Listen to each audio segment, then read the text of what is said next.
ಕರ್ನಾಟಕ ಜನರಂಗದ ವತಿಯಿಂದ ಫೆಬ್ರವರಿ 21ರ ಬೆಳಗ್ಗೆ 10 ಗಂಟೆಯಿಂದ 23ರ ಶುಕ್ರವಾರ ಬೆಳಗ್ಗೆ 10 ಗಂಟೆಯವರೆಗೆ ಮೈಸೂರಿನ ಚಿಕ್ಕ ಗಡಿಯಾರ ವೃತ್ತದಲ್ಲಿ 48 ಗಂಟೆಗಳ ಅಹೋರಾತ್ರಿ ಧರಣಿ ಸತ್ಯಾಗ್ರಹ ಹಮ್ಮಿಕೊಳ್ಳಲಾಗಿದೆ.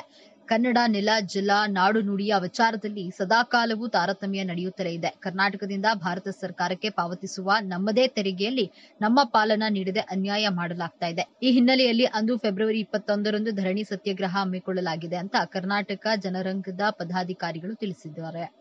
ಫೆಬ್ರವರಿ 21 ಬೆಳಗ್ಗೆ 10 ಗಂಟೆಗೆ ಚಿಕ್ಕ ಗಡಿಯಾರ ಡಿಫರೆಂಟ್ ಕ್ಲಾಕ್ ಟವರ್ ಅಂತ ನಾವೇನು ಕರಿತೀವಿ, ಚಿಕ್ಕ ಗಡಿಯಾರ ವೃತ್ತದಲ್ಲಿ ಕರ್ನಾಟಕ ಜನರಂಗದ ಆಶ್ರಯದೊಂದಿಗೆ ಮೈಸೂರು ಮತ್ತು ಕರ್ನಾಟಕದ ಎಲ್ಲ ಪ್ರಗತಿಪರ ಸಂಘಟನೆಗಳು, ರೈತ ಒಕ್ಕೂಟಗಳು, ಕಾರ್ಮಿಕ ಒಕ್ಕೂಟಗಳು, ಚಿಂತಕರು, ಸಾಹಿತಿಗಳು, ರಂಗಕರ್ಮಿಗಳು, ಕಲಾವಿದರು, ವಿವಿಧ ಪ್ರಕಾರದ ಹೋರಾಟದ ಜನಮುಖಿ ಮನಸ್ಸುಗಳೆಲ್ಲವೂ ಸೇರಿ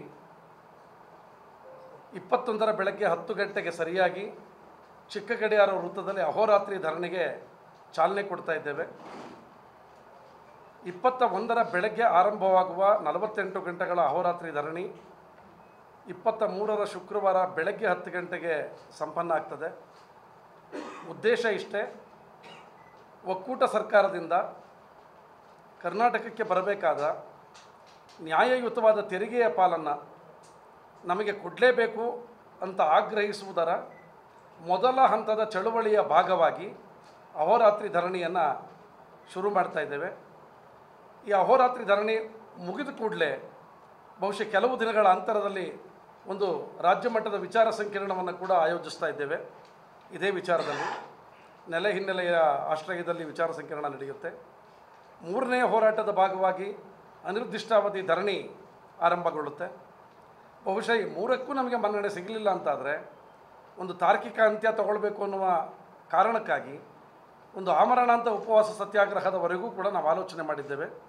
ನಮ್ಮ ದೇಶದಲ್ಲಿ ಒಂದು ಸಂವಿಧಾನ ಇದೆ, ಪ್ರಜಾಪ್ರಭುತ್ವವಾದಂಥ ಒಂದು ನೀತಿ ಇದೆ. ಎಲ್ಲವನ್ನು ಧಿಕ್ಕರಿಸಿ ಏಕಮುಖ ಸಂಸ್ಕೃತಿ ಮತ್ತು ಸರ್ವಾಧಿಕಾರದ ಧೋರಣೆಯನ್ನು ಒಕ್ಕೂಟ ಸರ್ಕಾರ ಇವತ್ತು ಇಲ್ಲಿ ಪ್ರದರ್ಶನಕ್ಕಿಟ್ಟಿರ್ತಕ್ಕಂಥದ್ದು ಅಪಹಾಸ್ಯ ಅಂತ.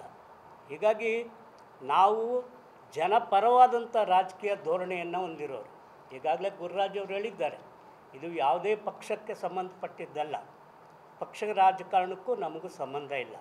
ಆದರೆ ಜನ ರಾಜಕಾರಣ ಮಾಡ್ತಕ್ಕಂಥದ್ದು ಒಂದು ಪ್ರಜಾಪ್ರಭುತ್ವ ದೇಶದ ನನ್ನ ಹಕ್ಕದು.